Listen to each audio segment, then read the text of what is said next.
This prison had a strange rule. All prisoners were strictly forbidden from wearing shoes. But all the jailers wore thick, high-temperature, electric-proof shoes. And what's even stranger is that they didn't have any weapons. When the prisoners started wondering why, the person in front of them took out a remote from his waist, pressed a button lightly, and in the very next moment, a powerful electric current surged through the ground.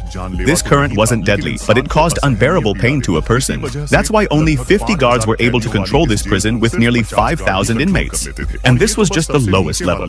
As soon as the captain finished his speech, the new prisoners were immediately made to wear special prison uniforms. From above, this place looked like a prison. In reality, it was a massive factory. Many people were thrown in here on false charges. Here they were subjected to 10 hours of brutal labor. Each workshop had a supervising officer who oversaw all matters there. The guards only came when a new prisoner was brought in. The rest of the time, they were never seen in the workshop, but they weren't even afraid of the prisoners escaping, because if anyone tried to escape, they would simply activate the electric mode on the ground. In the blink of an eye, everyone would be brought under control. To increase production, the prison held a weekly ranking evaluation of the workshops. Whoever came in first place would receive a reward. The rest had to endure the punishment of electric shocks. That's why the prisoners worked with all their might every second, not wasting even a moment. The supervisor told the new guy to learn quickly. You have to understand the entire workshop process within an hour. After the day's work was over, everyone was sent back to their rooms. The room was even smaller than 3 square meters. It was just like a sleeping capsule, with all the necessary things fitted into the walls. Food was sent through a pipe 3 times a day. You could eat as much as you wanted, but the taste was so bland, it's hard to describe. Only those who came first in the workshop could eat delicious food. Each prisoner's sentence was displayed on a screen, which decreased every day. Seeing this kept the prisoner's will to live alive. But last month, there was a sudden resentencing. Every prisoner's sentence was doubled. Everyone was discussing this. Why did they do this? But the supervisor forcibly stopped the discussion, because if a guard overheard, the consequences would be very bad. Just then, an announcement was made in the cell. Lights off. Everyone must be in bed within 30 seconds. If the white light turned red, it would electrocute you to death instantly. That's why there weren't even doors here. No one dared to try escaping. In the morning, the white light would come on. As soon as it lit up, all the prisoners would head to the workshop. This prison was built across a total of 7 levels. There were several other such prisons above the sea as well. Each level was completely isolated from the others. If prisoners wanted to communicate with someone on another level, they had to rely on sign language. The man couldn't understand what they were saying, so he was forced to just keep working continuously. Gradually, he also learned the production process. The supervisor kept putting pressure on everyone. This time we could take first place. There was just 1 day left for the evaluation when suddenly something unexpected happened. One prisoner, fed up with a life full of oppression, committed suicide. No one was affected by his death. Everyone was just worried that now there was one less person. This would slow down production. It would be difficult to get first place, which meant the punishment of electric shock, because table 3 had now fallen to 4th place. So everyone threw themselves back into work like madmen. But that new prisoner didn't just sit quietly. From the very beginning, he started looking for a way to escape. Every time he went to the toilet, he tried to saw through the pipe. But soon after, there was an announcement. New prisoners had arrived, so he quickly fixed everything and returned to the workshop. The guards brought in the new prisoners and showed him a big mistake. When the guards come from the platform, they are not wearing electric-proof shoes. Yet the current doesn't affect them. This means the platform isn't connected to electricity at all. That's the plan he understood. Finish off the guard right on the platform and take his weapon along with 2 others. But the timing wasn't right.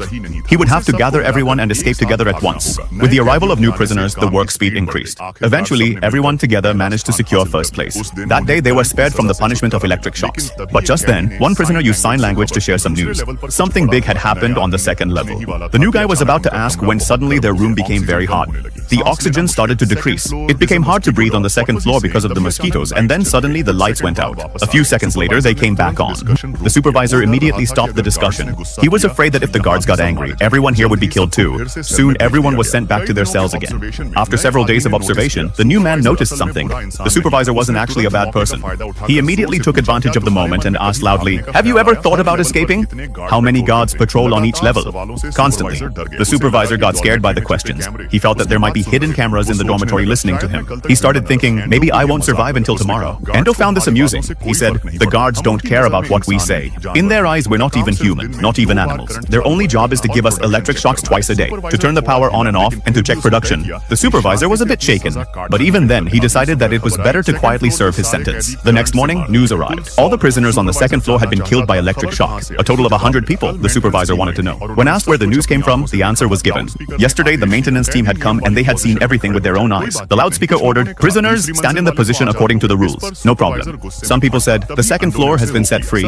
At this, the supervisor exploded in anger. Just then, the egg stopped him. Everyone was now trapped in danger. The mayor accepted the advice, but still stubbornly told everyone that this was just a rumor, not the truth. But a doubt had already arisen in his mind. Another day of duty began again. Olaf's old body could no longer keep up. As soon as he stood in the assigned position, he almost fainted. People helped him, but he couldn't recover throughout the entire shift. The mayor became very worried seeing this. Once Olaf had helped him a lot, so he immediately ordered a doctor to be called and encouraged Olaf to just hold on a little longer. Only 40 shifts are left, and then he will be released. The guard brought the doctor to save money. Here, even the doctor was a prisoner. The mayor and the doctor were old friends. Finally, they reached the dormitory. There was hope that he could do something. Olaf had served 14 years of his sentence. Now only 40 shifts were left and he would have been free. But now it was too late. He had suffered a major stroke. Even the doctor couldn't save him. Seeing his mentor-like figure, the mayor was deeply saddened.